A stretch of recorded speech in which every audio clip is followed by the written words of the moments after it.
Kuttanad MLA. Reji ചെറിയാനെ നിയമസഭയിൽ അപമാനിച്ചതായി പരാതി. വള്ളംകളിക്ക് കുട്ടനാട്ടിൽ പ്രാദേശിക അവധി വേണമെന്നതായിരുന്നു റെജി ചെറിയാന്റെ ചോദ്യോത്തരവേളയിലെ ആവശ്യം. പരിശോധിച്ച് തീരുമാനമെടുക്കാമെന്ന് മറുപടി പറഞ്ഞ മുഖ്യമന്ത്രി വി.ഡി. സതീശൻ തൊട്ട് സമീപത്തിരുന്ന വ്യക്തിയോട് അവധി കൊടുക്കില്ല എന്ന് തറപ്പിച്ചു പറയുന്ന ഭാഗം ഇപ്പോൾ സോഷ്യൽ മീഡിയയിൽ വൈറലായിരിക്കുകയാണ്. കുട്ടനാട് താലൂക്കിന് പ്രാദേശിക അവധി അനുവദിക്കണമെന്ന് അഭ്യർത്ഥിക്കുന്നു. മൂലം വള്ളംകളി ദിവസം കുട്ടനാട് താലൂക്കിന് പ്രാദേശിക അവധി അനുവദിക്കുന്ന കാര്യം സർക്കാർ പരിശോധിച്ച് തീരുമാനിക്കുന്നു.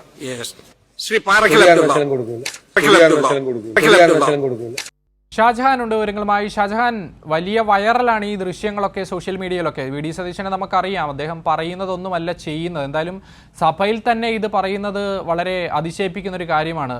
അവധിയുടെ കാര്യം പരിഗണിക്കാമെന്നൊരു എം.എൽ.എയോട് പറഞ്ഞ് നാവു വായിലിടുന്നതിന് മുൻപ് തന്നെ തൊട്ടടുത്തിരിക്കുന്ന കുഞ്ഞാലിക്കുട്ടി ആയിരിക്കണം അടുത്തിരിക്കുന്ന വ്യക്തിയോട് പറയുകയാണ് ഒരു കാരണവശാലും കൊടുക്കില്ലെന്ന്. എന്തായാലും എം.എൽ.എ തന്നെ പറഞ്ഞ് പറ്റിച്ചിരിക്കുകയാണല്ലേ?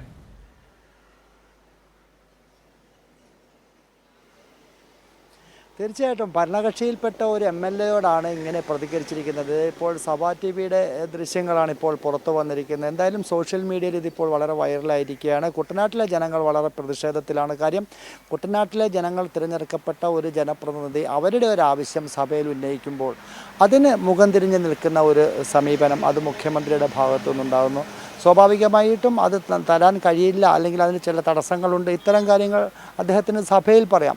പക്ഷേ സഭയിൽ അത് പരിശോധിച്ച് സ്വീകരിക്കാം, ചെയ്യാം എന്നൊക്കെ പറഞ്ഞതിന് ശേഷം ഇരുന്നതിന് ശേഷം തൊട്ട് സമീപത്തിരിക്കുന്ന നേരത്തെ സൂചിപ്പിച്ച പോലെ തന്നെ ഇത് എനിക്ക് ഒരു പക്ഷേ അത് ഈ കുഞ്ഞാലിക്കുട്ടിയാവാം, അല്ലെങ്കിൽ മറ്റേ ആരെങ്കിലും ആകാം. പക്ഷേ എങ്കിലും സഭയിൽ വെച്ച് തന്നെ ഇങ്ങനെ അദ്ദേഹം വളരെ വ്യക്തമായിട്ട് പറയും. നമുക്കറിയാം, കുട്ടനാട്ടിലെ എം.എൽ.എ ഉന്നയിച്ചത് തെറ്റായ ഒരു കാര്യമല്ല.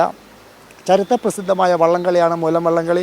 കേരളത്തിലെ വള്ളംകളികൾക്ക് തുടക്കം കുറിക്കുന്നതാണ്. അത് മാറ്റിവെച്ചാൽ പോലും ഏതാണ്ട് 400 വർഷം പഴക്കമുള്ള അമ്പലപ്പുഴയിലെ ക്ഷേത്രത്തിലെ പ്രതിഷ്ഠയുമായി ബന്ധപ്പെട്ട ഒരു ഐതിഹ്യത്തിൻ്റെ ഭാഗമായിട്ട്, വളരെ വിശ്വാസത്തിൻ്റെ ഭാഗമായിട്ട് നടക്കുന്ന ഒരു വള്ളംകളിയാണ്.